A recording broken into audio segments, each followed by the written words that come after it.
Prabu Ndarawati, para kadang Pandhawa lan kabeh para putra-putra Ngamarta padha kumpul sowan ana ngarsane Kyai Semar ning Klampis Ireng.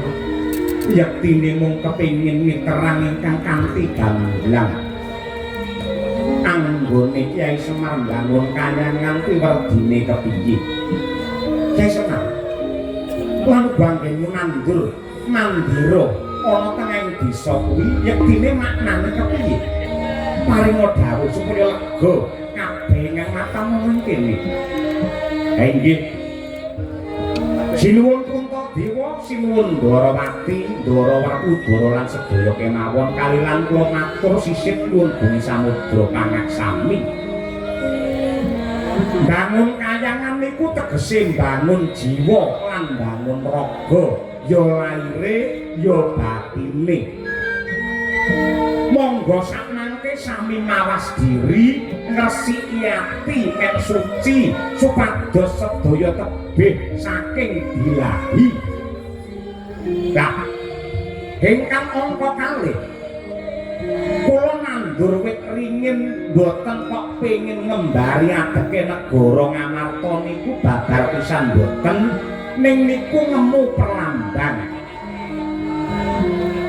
ringin ingkang dipager ana 5 supaya menungsa aja nganti lali dasare praja 5 perkara lan uga ora lali kelawan rukuning agama ingkang ana 5. Dasare praja aja mung diapalake ning kudu diamalake mung tumindak ing saben dinane.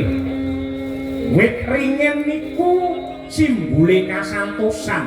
Ning kasantosan wau boten kangge sesongaran nanging kangge papan ingkang nentremake rasa, nentremake pikir, bisa ngayomi para kawula mbuh saka golongan apa, agamane apa, sukune apa, kabeh dipun ayomi kalian adeking wit ringin kala wau.